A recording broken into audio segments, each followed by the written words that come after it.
السلام علیکم ورحمۃ اللہ وبرکاتہ نحمدہ ونصلی علی رسولہ الکریم اما بعد فاعوذ باللہ من الشیطان الرجیم بسم اللہ الرحمن الرحیم رب اشرح لی صدری ویسر لی امری واحلل عقدۃ من لسانی یفقہوا قولی۔ عقل کی حفاظت کے لیے جاہلیت کے کاموں سے دور رہنا، خرافات سے دور رہنا بہت ضروری ہے۔ اور خرافات کاہنوں کے پاس ہوتی ہے، نجومیوں کے پاس۔ ابو داؤد نے اپنی سنن میں حضرت ابو ہریرہ رضی اللہ تعالیٰ عنہ سے روایت کیا ہے، رسول اللہ نے فرمایا جو شخص کسی کاہن کے پاس گیا جو غیب کی خبریں دیتا ہے، پھر اس کی تصدیق کی، وہ محمد صلی اللہ علیہ وسلم پر نازل کردہ دین سے بری ہوا۔ یعنی عقل کی حفاظت کے لیے ایسے افراد سے حفاظت بہت ضروری ہے، اور ایسے لوگوں کے پاس جانے سے ابو داؤد کی روایت 3904 پر ہے۔ اور یہ حدیث ایسی ہے جو ہمیں بہت زیادہ بچپن میں سنائی جاتی تھی، جس نے کسی عراف کے پاس جا کر اس سے کسی چیز کے بارے میں سوال کیا، اس کی 40 راتوں کی یعنی 40 دن کی نمازیں قبول نہیں ہوں گی۔ مسلم کی 5821 نمبر روایت ہے۔ اسی طرح سے عقل کی حفاظت کے لیے مستقل مطالعہ کرنے کی عادت ڈالنی چاہیے۔ اس کے لیے گھر میں اسلامی لائبریری کا ہونا ضروری ہے، اور اس کے بڑے مفید اور مثبت نتائج مرتب ہوتے ہیں۔ اور پھر یہ کہ بچہ جب چھوٹی لائبریری کنسلٹ کرتا ہے تو اسے بڑی لائبریری کی بھی ضرورت فیل ہوتی ہے، اور کتابوں سے محبت پیدا ہو جاتی ہے۔ اسی طرح سے آج کے دور میں جیسے ای لائبریری بہت ہیلپ فل ہے، اور بچے بھی اس سے فائدہ اٹھا سکتے ہیں۔ حضرت سلمہ سے نقل کیا گیا کہ ان کے والد بدیل بن ورقہ نے انہیں ایک کتاب دی اور فرمایا بیٹا یہ رسول اللہ کی کتاب ہے، میں اس کے متعلق تمہیں نصیحت کرتا ہوں، تم ہمیشہ خیر میں رہو گے جب تک یہ کتاب تم میں موجود رہے گی۔ پھر راوی نے ساری حدیث ذکر کی، اور اس حدیث میں یہ بھی ہے کہ یہ کتاب حضرت علی کے ہاتھوں کی لکھی ہوئی ہے۔ الاصابہ فی تمییز صحابہ کی روایت ہے۔ سمرہ بن جندب نے ایک رجسٹر میں بہت سی حدیث جمع کی ہوئی تھیں۔ ان کے بیٹے سلیمان کو وہ رجسٹر ورثے میں ملا، اور اس سے وہ روایات نقل کرتے تھے۔ یعنی یہ چیزیں جیسے آپ جانتے ہیں جائیدادیں منقولہ و غیر منقولہ تقسیم ہوتی ہے، تو پھر والدین کی اگر کتابیں ہوں یا ان کی ہینڈ ریٹن چیزیں ہوں تو وہ بھی تقسیم ہو جاتی ہیں الحمدللہ۔ تو اس سے یہ پتہ چلتا ہے کہ بچوں کی مضبوط بنیاد پر علمی تربیت کے لیے گھروں کے اندر لائبریریوں کا ہونا کتنا زیادہ ضروری ہے۔ امام جاہز کہتے ہیں جب ادیب کامل اور ماہر ہو اور اس کی میراث میں بھی جامع اور مفید قسم کی کتابیں ہوں تو اولاد اس سے بہت حصہ حاصل کر سکتی ہے، اور وہ اس قابل ہوتی ہے کہ اس سے جلدی کچھ سیکھ لے۔ اس میراث کو یوں ہی چھوڑ رکھنا غلطی ہے، اور وہ اس لائق ہوتی ہے کہ بچے اس سے سیراب ہوں اور اپنی تشنگی کو دور کریں اور علم کو حاصل کریں، اور اس طرح سے حاصل کریں کہ دوسروں کو سنانے کے قابل بھی ہوں۔ پھر اسی طرح سے عقل کو مختل کرنے والی نشہ آور اشیاء سے بچاؤ سکھانا بہت زیادہ ضروری ہے۔ حضرت ابن عمر سے روایت ہے، رسول اللہ نے ارشاد فرمایا ہر نشہ لانے والی چیز خمر یعنی شراب ہے، اور ہر نشہ والی چیز حرام ہے، اور جو شخص دنیا میں شراب پیے گا اس حال میں مر گیا کہ شراب پیتا رہا، توبہ نہیں کی تو آخرت میں وہ شراب نہیں پیے گا، جنت کی شراب سے محروم ہوگا اگر جنت کا داخلہ نصیب ہو گیا۔ یہ مسلم کی روایت ہے۔ اور حضرت جابر نے بیان کیا ایک شخص یمن سے آیا، اس نے رسول اللہ سے دریافت کیا ہمارے علاقے میں ایک شراب ہے جو جوار سے بنائی جاتی ہے، لوگ اسے پیتے ہیں، آپ نے فرمایا وہ نشہ لاتی ہے؟ سوال کرنے والے نے عرض کیا ہاں وہ نشہ لاتی ہے۔ آپ نے فرمایا کل مسکر حرام، کہ ہر نشہ آور چیز حرام ہے۔ اور پھر فرمایا بلا شبہ اللہ تعالیٰ نے اپنے ذمے عہد لے لیا ہے کہ جو شخص نشہ لانے والی چیز پیے گا اس کو اللہ تعالیٰ دوزخیوں کے پسینے اور دوزخیوں کی پیپ اور دوزخیوں کی شرمگاہوں سے نکلنے والی رطوبتوں کو پلائے گا۔ طینۃ الخبال، رسول اللہ صلی اللہ علیہ وسلم نے یہ الفاظ استعمال کیے، یہ دوزخیوں کے جسموں کا نچوڑ ہے۔ یہ ابو داؤد کی روایت ہے۔ ایک حدیث میں مشکات المصابیح کی 444 نمبر حدیث ہے، الخمر جمع الاسم، شراب تمام گناہوں کو جمع کیے ہوئے ہے۔ شراب ہر برائی کی کنجی ہے، اور مشکات المصابیح کی روایت سے ہمیں پتہ چلتا ہے جو شراب نہ چھوڑیں ان سے قتال کیا جائے گا. ابو داؤد کی روایت سے ہمیں پتہ چلتا ہے جواری اور شرابی جنت سے محروم ہوں گے. اور شراب اور خنزیر اور بتوں کی تجارت کی حرمت کے بارے میں ہمیں بخاری کی حدیث ملتی ہے. اصل اس کی یہ ہے کل مسکر حمر و کل مسکر حرام.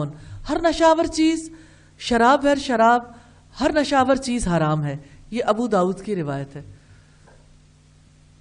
اور جو چیز زیادہ مقدار میں نشہ لائے اس کی تھوڑی مقدار بھی حرام کر دی گئی ہے.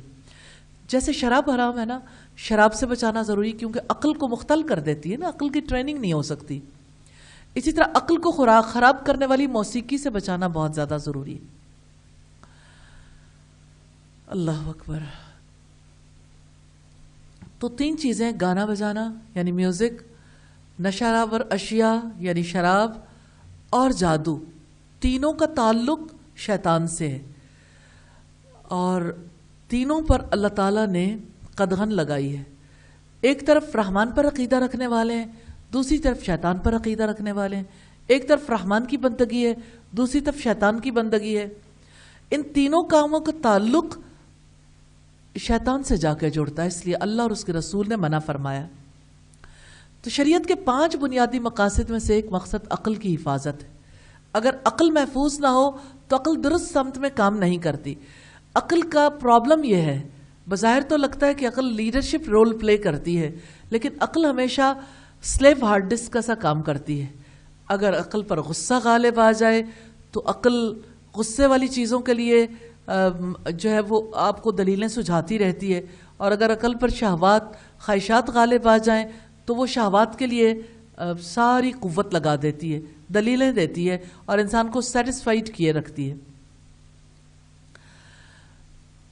تو اللہ رب العزت نے ایسی چیزوں سے روکا ہے جس کی وجہ سے عقل خراب ہو جائے. شراب، جوا، اور اسی طرح جادو، اور اسی طرح میوزک. جادو کو اگر آپ دیکھیں تو انسان کی عقل کو مغلوب کر دیتا ہے. جس پر جادو کیا جائے اسے مسحور کہا جاتا ہے کہ جادو اس پر طاری ہو گیا اور یہ مغلوب ہو گیا، اس کی عقل درست کام نہیں کرتی. اس وجہ سے جادو پر بھی پابندی لگائی گئی. تو میوزک انسان کی عقل کو مغلوب کر لیتا ہے. یہ 3 چیزیں ہیں. تو میوزک اس میں یہ کام کرتا ہے کہ انسان کو اپنے اندر محو کر لیتا ہے. جدید تحقیق کے مطابق ایکسیڈنٹس کی بہت بڑی ریزن پسندیدہ میوزک ہے. جب کوئی اپنا پسندیدہ میوزک لگاتا ہے اس میں ڈوب جاتا ہے، اور جب وہ فاسٹ میوزک لگاتا ہے تو اس کے ساتھ وہ خود بھی انوالو ہو جاتا ہے. اس کے لیے اپنی سپیڈ پر کنٹرول رکھنا ممکن نہیں رہتا. جتنا میوزک بڑھتا چلا جاتا ہے اتنا ہی زیادہ ایکسیڈنٹ بھی بڑھتے چلے جاتے ہیں. شراب انسان کی عقل پر اثر انداز ہوتی ہے، میوزک انسان کی عقل پر اثر انداز ہوتا ہے، جادو انسان کی عقل کو مغلوب کر لیتا ہے. اس لیے ان تینوں چیزوں کو عقل کے لیے نقصان دہ سمجھ کر اللہ تعالیٰ نے ان پر پابندی عائد کی ہے.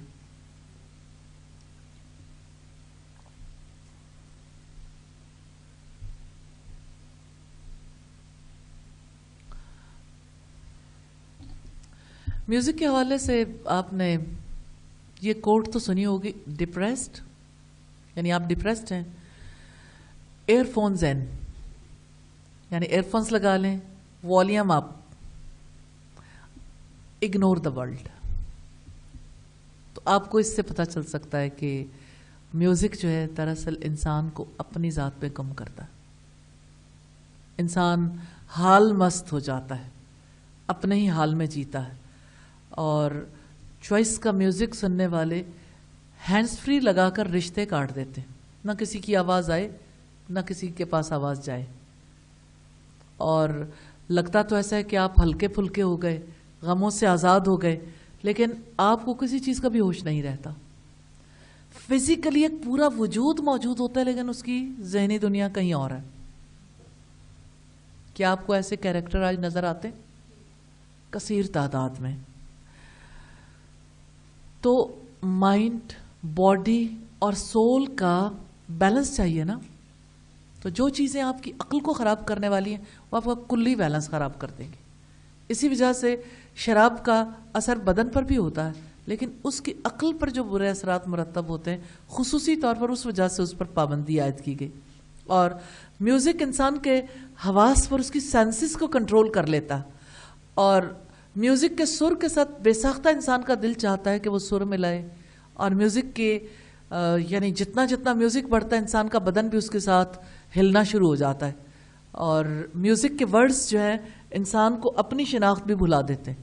جو کچھ پھر میوزک چاہتا ہے نا, یعنی میوزک میں جو میسج ہوتا ہے بندہ لاشعوری طور پر وہی حرکتیں کرنی شروع کر دیتا ہے.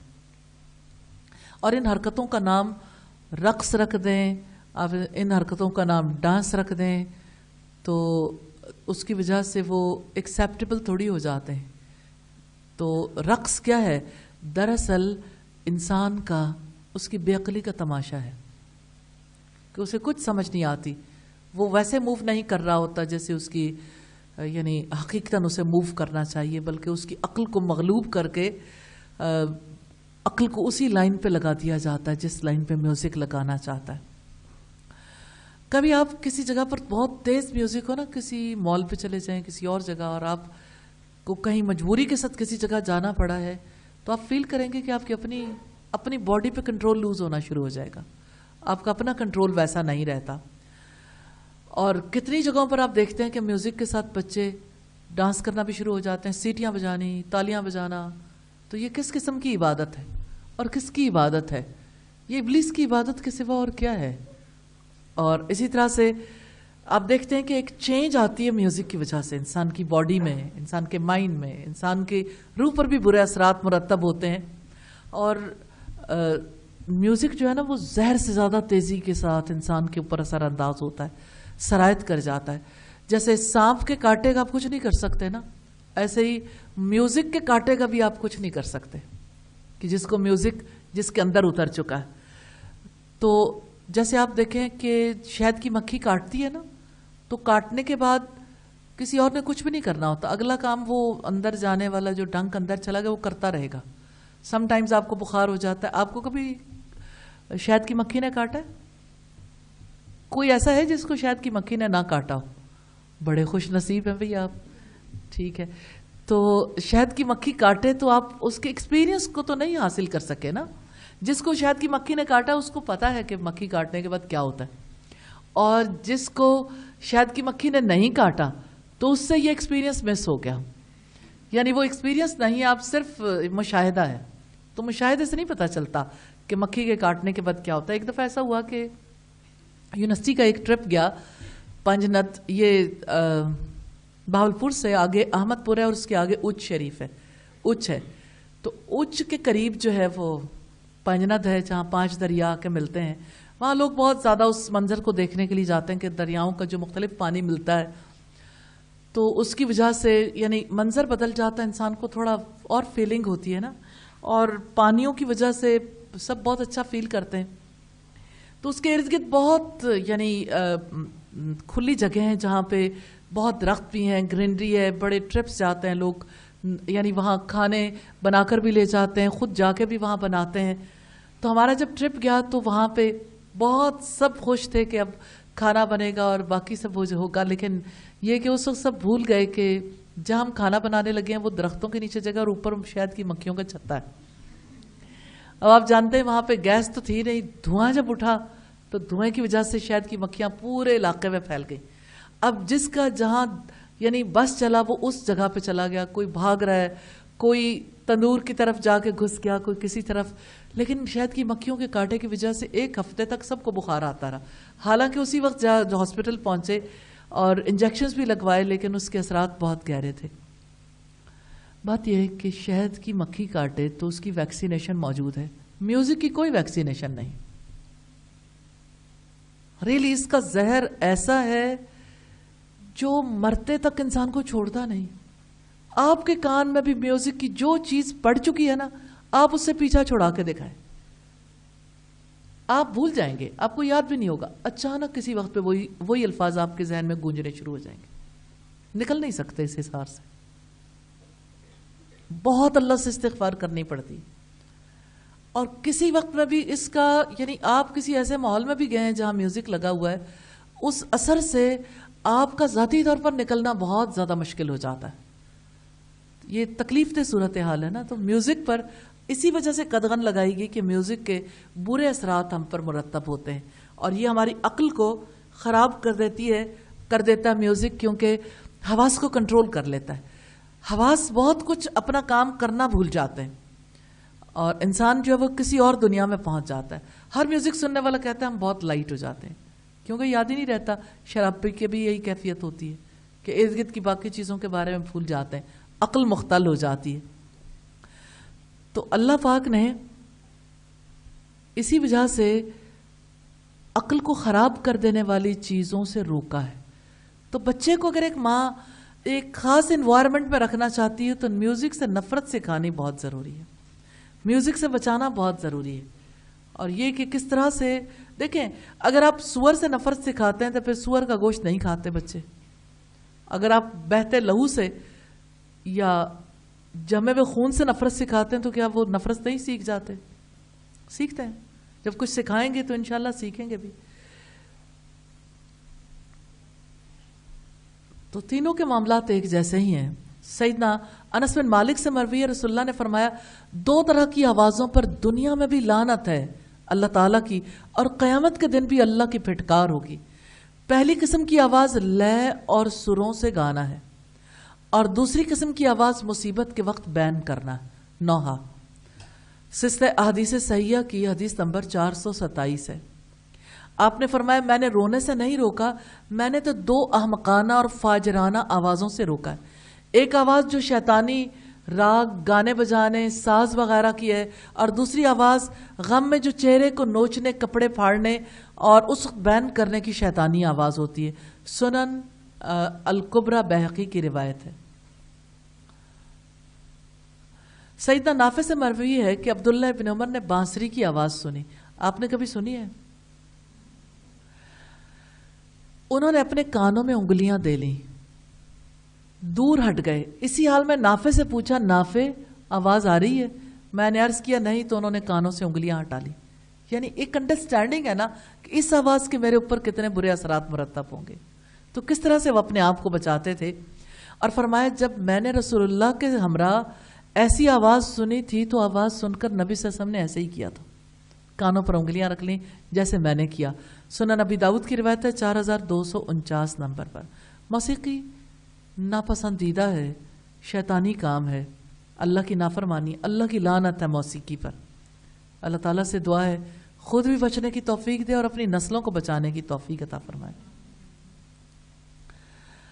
سیدہ عائشہ کہتی ہے ایک بار ایک گانے والی عورت گا رہی تھی. رسول اللہ نے فرمایا جب یہ گا رہی تھی تو شیطان اس کے دونوں نتنوں میں پھونک مار رہا تھا، جیسے پھونکنی سے لکڑیوں کی آگ جلانے کے لیے اس کو بھڑکایا جاتا ہے. آپ نے کبھی پھونکنی دیکھی جس سے لکڑیوں کی آگ بھڑکائی جاتی ہے؟ ایسے ہی نتنوں میں پھونک مار کے شیطان اور زیادہ شہوت کو ابھارتا ہے. یہ مسند احمد کی روایت ہے.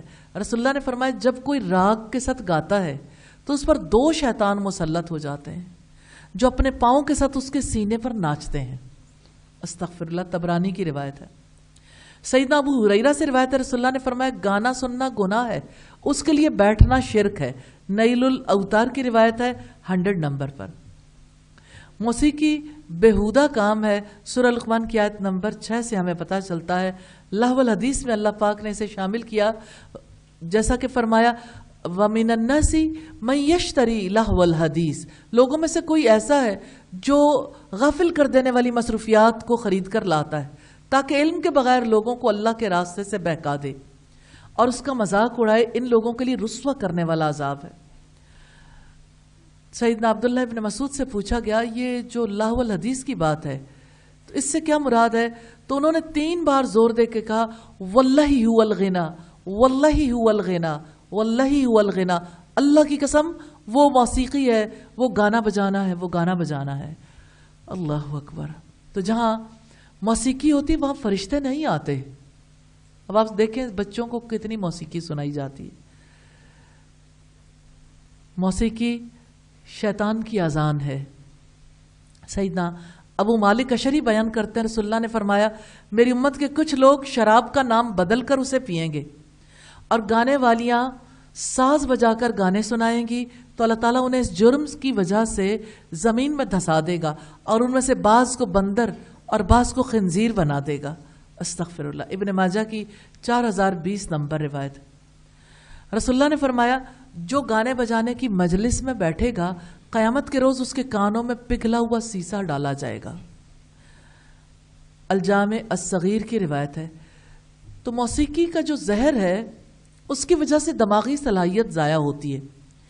اللہ تعالیٰ نے حواس کی بھی بیک وقت تنظیم کی ہے اور دماغ کی بھی.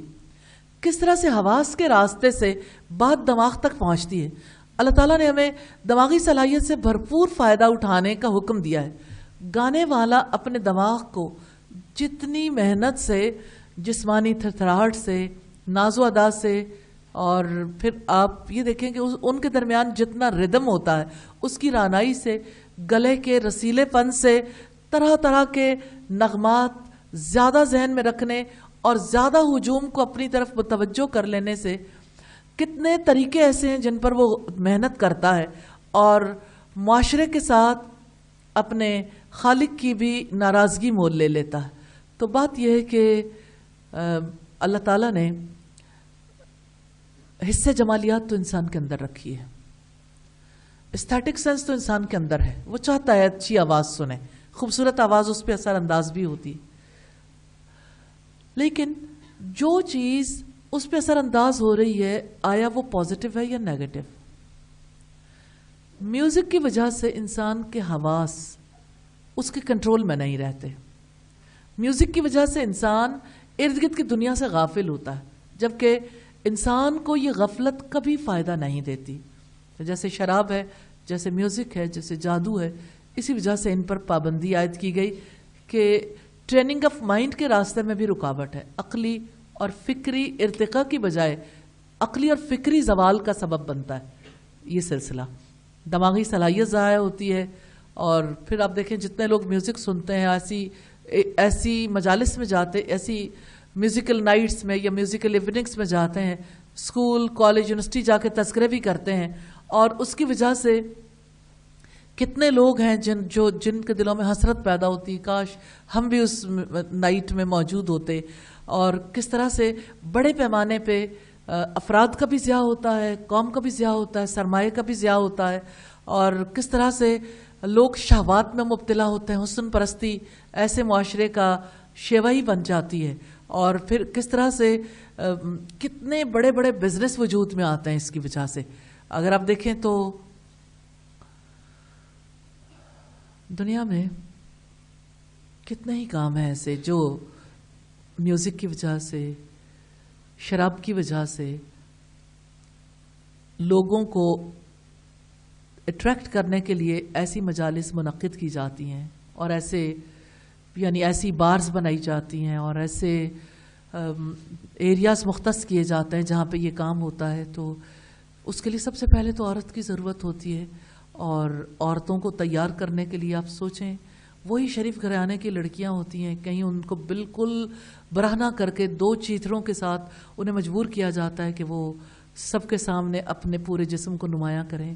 اور کس طرح سے پھر میوزک کی جو ٹریننگ دی جاتی ہے اس کی اکیڈمیز بنتی ہیں، پھر کس طرح اس کے لیے بڑے پیمانے پہ یہ کام ہوتا ہے. پھر ٹی وی سے ڈفرینٹ چینلز کے تھرو، سوشل میڈیا کے تھرو کتنا پیچھے ورک ہوتا ہے اس کے لیے، جس میں کتنے انسان انوالو ہو جاتے ہیں. پھر اسی طرح سے شراب کی فیکٹریاں لگتی ہیں، شراب کہیں بکتی ہے، بنتی ہے، اس کے لیبل کہیں بنتے ہیں، کہیں بوٹلز تیار ہوتی ہیں، کہیں جا کے اسے سیل کیا جاتا ہے، اور کہیں لوگ استعمال کرتے ہیں، اور کہیں پہ شراب مجالس میں پی جاتی ہے تو اس کے ساتھ جو دیگر قباحتیں ہوتی ہیں. کتنی پلیسز ہیں جو انہی مقاصد کے لیے مختص کر دی گئیں. پھر آپ دیکھیے کہ کہاں پھر ایسے خواتین جن کو ایسی مجالس میں اپنا کردار ادا کرنا ہوتا ہے، ان کے لیے کتنا زیادہ بڑے پیمانے پہ ان کے جسم کی خوبصورتی کے لیے کام ہوتے ہیں. کہیں پارلرز بنتے ہیں، کہیں ان کی جلد کو خوبصورت رکھنے کے لیے ایسی تحقیقات کی جاتی ہیں، اور پھر ایسی چیزیں وجود میں لائی جاتی ہیں، نئی نئی ٹیکنیکس پلاسٹک سرجری کے تھرو. اور پھر اسی طرح بہت سارے مٹیریلز ایسے بنائے جاتے ہیں جس کی وجہ سے ان کا جسم جو ہے وہ بہتر نظر آئے. اور ایسی کتنی انڈسٹریز ہیں جو صرف شراب، میوزک کے اور جادو کے ساتھ وابستہ ہو گئی. جادو کے ساتھ ہم یہ نہیں کہہ سکتے انڈسٹری وابستہ ہے، لیکن انڈسٹری خدمت ضرور کرتی ہے جب وہ ایڈورٹائز کرتی ہے، ایسی چیزوں کو سامنے لے کے آتی ہے. تو اب آپ دیکھیں کہ اس سوسائٹی میں جادو کے بارے میں کافی اویئرنیس دی گئی، جس کی وجہ سے لوگ یعنی اس کو برا سمجھنے لگ گئے، اور ایسے بابوں سے اور ایسے لوگوں سے کتنے پروگرام ہیں ایسے جو مختلف میڈیا چینلز کے ذریعے پیش کیے جاتے ہیں، جس کی وجہ سے لوگوں کو جادو سے اور جادو کے اثرات سے بچانے کے لیے کوشش کی جاتی ہے. لیکن میوزک اور شراب کے حوالے سے ایسی ایفرٹس نہیں ہیں. اصل میں آلٹرنیٹ آپشنز چاہیے. انسان ایستھیٹک سینس رکھتا ہے تو میوزک کی بجائے اسے گنگناہٹوں میں کچھ تو چاہیے نا.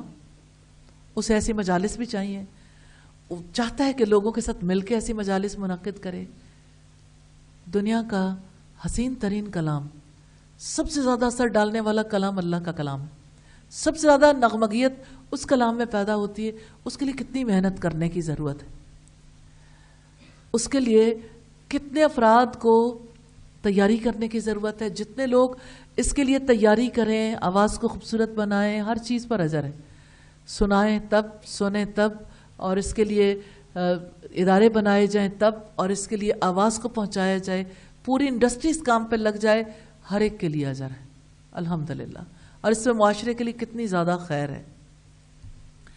اور شراب کے بارے میں سب جانتے ہیں کہ کس طرح باڈی پہ بھی برے طریقے سے اثر انداز ہوتی ہے، اور اس کے بارے میں بہت موومنٹس بھی چلائی گئیں.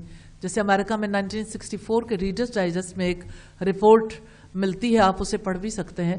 تو اس رپورٹ میں یہ کہا گیا کہ اتنے بڑے پیمانے پہ جو ہے وہ شراب کے بارے میں اویئرنیس دینے کے لیے موومنٹ چلائی گئی، لیکن اس کا نتیجہ یہ نکلا کہ لوگوں نے شراب نہیں چھوڑی تو وہ موومنٹ واپس ہو گئی. سارا پیسہ ضائع، اور اس کے لیے جو موومنٹ چلائی گئی وہ بیکار، اور بڑے پیمانے پہ شراب پی جاتی، ایکسیپٹ کر لیا سب نے.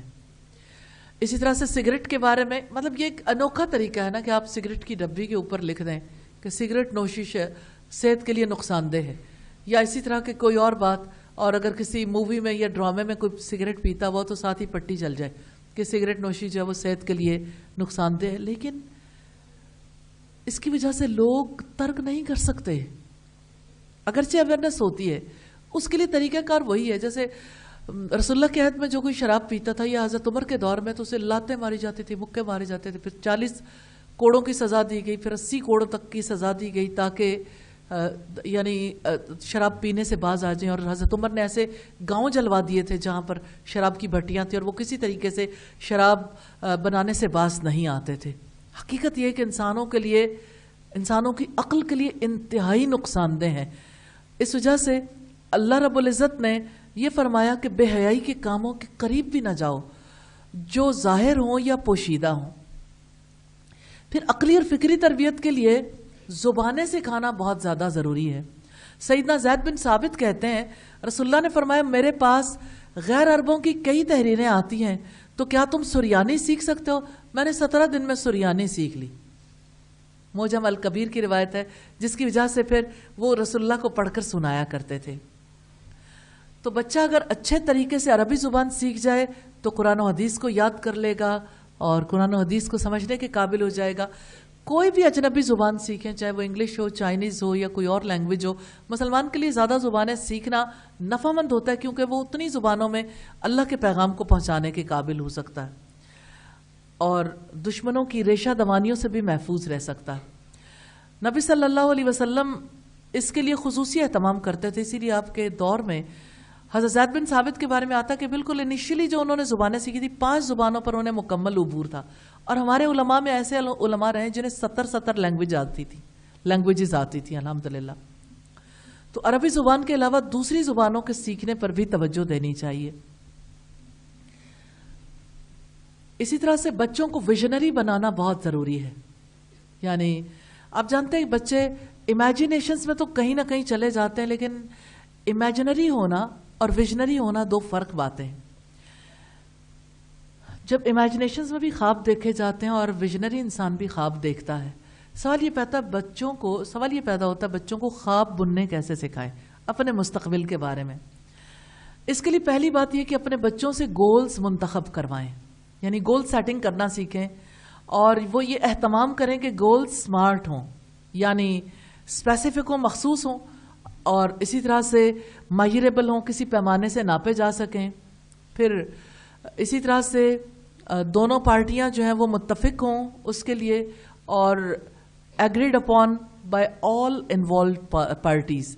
پھر اسی طرح سے ریئلسٹک گولز ہوں، حقیقت پسندانہ ہوں، یعنی کسی کام کو کرنے میں تجربے اور مقرر کیے گئے وقت کے مطابق ہوں. اسی طرح سے یعنی ٹائم باؤنڈ ہوں اور اس کی ڈیڈ لائن ضرور طے ہونی چاہیے. یہ گول سیٹنگ کے لیے بنیادی بات ہے کہ گول سمارٹ ہوں، اور گولز کا انجام ضرور دکھانا چاہیے کہ ریزلٹ بیسڈ گولز ہوں، یعنی اس کام کو کرنے کے بعد آپ کہاں تک پہنچو گے. کیا آپ قرآن حکیم پڑھتے ہوئے کوئی گول سیٹ کرتے ہیں؟ اس رکوع کو پڑھنے کے بعد ہمیں کس قابل ہو جانا چاہیے؟ ایوری ٹائم آپ گول سیٹ کر کے چلتے ہیں نا، کہ کم از کم اتنا تو ضرور لے لیں. تو جب آپ سیٹ کر لیتے ہیں تو اتنا کم از کم آپ کوشش کرنے کے لیے ضرور تیار ہو جاتے ہیں الحمدللہ.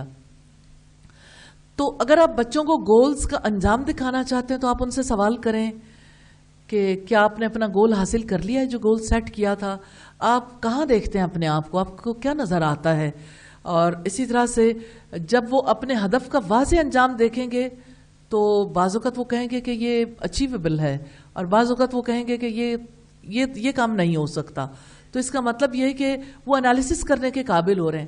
اور اپنے بچوں سے یہ کہنا چاہیے کہ جو وہ سنتے ہیں یا جو وہ کہتے ہیں وہ کیا محسوس کرتے ہیں جب وہ ڈسکس کرتے ہیں، تاکہ ان کے بارے میں یہ ٹریننگ آف مائنڈ ہے نا، کہ ان کو آپ سکھا رہے ہیں کہ وہ آپ کو بتاتے ہیں اور آپ اس کے بارے میں محسوس کرتے ہیں وہ کہاں پر ہیں، اور آپ آگے انہیں گائیڈ لائن دینے کی پوزیشن میں آتے ہیں.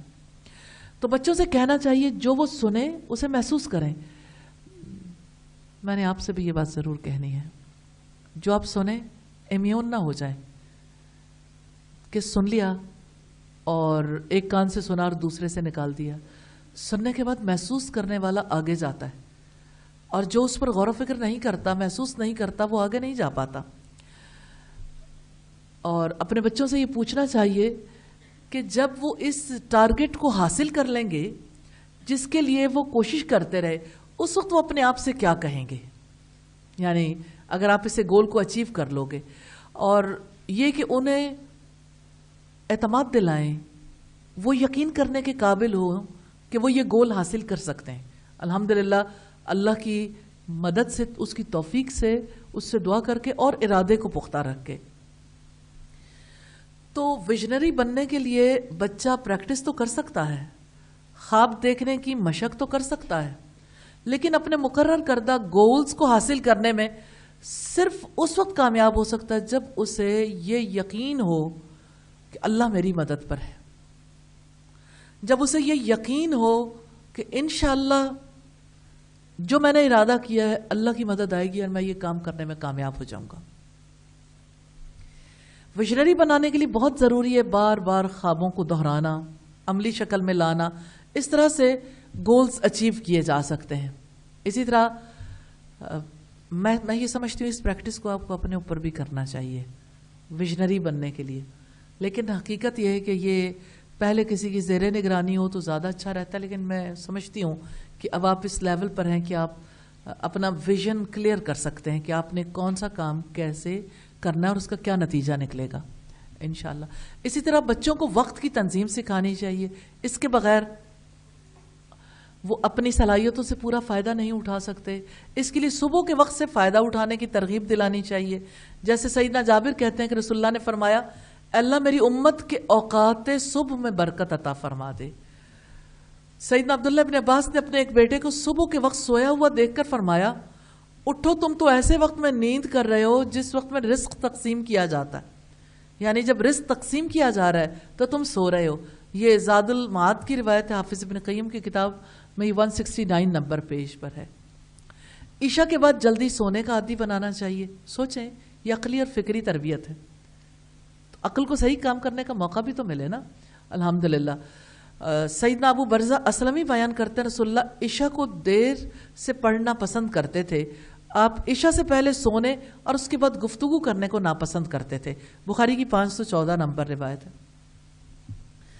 جو چیزیں بہت اچھی ٹریننگ آف مائنڈ کریں گی ان میں کچھ ارد گرد کا ماحول بھی ہے جس میں بچوں کو موقع دیا جائے تو بہت اچھے طریقے سے وہ سوچنے کے قابل ہو جاتے ہیں. فارغ اوقات میں بچوں کا کوئی مشغلہ ضرور بنانا چاہیے. گارڈننگ یا پیٹس رکھنا, پرندے یا جانوروں سے دل بہلانا. سیدنا سلمہ بن اکوع بیان کرتے ہیں رسول اللہ ایک دفعہ اسلم قبیلے کے نوجوانوں کے پاس سے گزرے, انہیں تیر اندازی کا مقابلہ کرتے دیکھا تو فرمایا اے آل اسماعیل تیر اندازی کیا کرو, تمہارا والد بھی تیر انداز تھا, یعنی حضرت اسماعیل علیہ السلام. صحیح بخاری کی 2674 نمبر روایت. نبی صلی اللہ علیہ وسلم گھڑ سواری اور تیراکی کے مقابلوں کے لیے لوگوں کو آمادہ کیا کرتے تھے, دوڑ لگوایا کرتے تھے تاکہ بچوں میں قوت, شجاعت اور دلیری پیدا ہو. لیکن ایک خاص بات جو میں اس حوالے سے کہنا چاہتی ہوں, دیکھیے یہ بات ہمیں یونانی حکماء کے حوالے سے بھی ملتی ہے اور اسلامک فلاسفرز کے حوالے سے بھی, کہ صحت مند جسم میں ہی صحت مند دماغ ہوتا ہے. دیکھیں آپ جب سٹریسڈ ہو جاتے ہیں, آپ جس وقت پریشان ہوتے ہیں تو آپ کی باڈی پر بھی اثرات مرتب ہوتے ہیں اور آپ بہت سارا کام کرنے کی پوزیشن میں نہیں رہتے. جب آپ کی باڈی پین میں آ جاتی ہے, تکلیف میں آتی ہے, جب آپ کے اندر گھبراہٹیں آتی ہیں, جذباتی طور پر ایموشنلی آپ ڈس بیلنس کا شکار ہو جاتے ہیں, تو اس کے لیے جسم کو حرکت میں لانا بہت ضروری ہے. کیونکہ جتنا زیادہ آپ موو کرو گے, آپ جو ہے وہ اگر جاگنگ کرتے ہیں, دوڑ لگاتے ہیں یا آپ واک کرتے ہیں تو آپ کا سٹریس ریلیز ہوتا ہے اور آپ جو ہے وہ بہت سارے نیگیٹو احساسات سے باہر آ جاتے ہیں الحمدللہ. تو اس طرح سے یعنی عقلی اور فکری تربیت کے لیے بیک اینڈ پہ یہ چیزیں بھی بہت زیادہ ضروری ہیں. پھر یہ کہ جیسے ٹائم مینجمنٹ کرنی ہے تو ٹائم مینجمنٹ میں یہ چیزیں بھی شامل کرنی چاہیے. پھر فرصت کے اوقات کو کیسے استعمال کیا جائے, اللہ رب العزت نے اس کے بارے میں سمجھا تو دیا اپنی کتاب میں, فَإِذَا فَرَغْتَ فَانْصَبْ وَإِلَىٰ رَبِّكَ فَارْغَب. جب آپ فارغ ہو جاؤ تو عبادت کی مشقت میں لگ جاؤ اور اپنے رب کی طرف رغبت کرو. نبی صلی اللہ علیہ وسلم نے سیدنا عبداللہ ابن عمر کو نماز تہجد پڑھنے کی نصیحت فرمائی تھی. نماز تہجد بہت زیادہ ٹریننگ آف مائنڈ کرتی ہے, بہت زیادہ. عقلی اور فکری تربیت کے لیے سب سے زیادہ ضروری نماز تہجد. جانتے ہیں کیوں؟ ایک طرف ریسٹ کر لیا, نیند توڑ کے اٹھے, نیند توڑ کے اٹھنے کے بعد سناٹا ہے ارد گرد کے ماحول میں اور ذہن میں بھی سناٹا ہے, کیونکہ آپ کے سارے خیالات, ہر چیز وہ ایک طرف ہو گئی. اب جب آپ وَرَتِّلِ الْقُرْآنَ تَرْتِيلًا اس حکم پر عمل کرتے ہیں, قرآن کو ٹھہر ٹھہر کر پڑھتے ہیں, آپ کو سمجھ آتی ہے, وہ چیزیں آپ کے اندر راسخ ہونا شروع ہو جاتی ہیں. آپ کے ایموشنز قرآن کی جانب, آپ کی باڈی قرآن کی جانب, آپ کی عقل جو ہے وہ قرآن کی جانب لگی ہوئی ہوتی ہے, اور اس طرح سے آپ بہتر طور پر لرن کرنے کی پوزیشن میں آتے ہیں. سبحانک اللہم وبحمدک نشہد ان لا الہ الا انت نستغفرک ونتوب الیک. السلام علیکم ورحمۃ اللہ وبرکاتہ.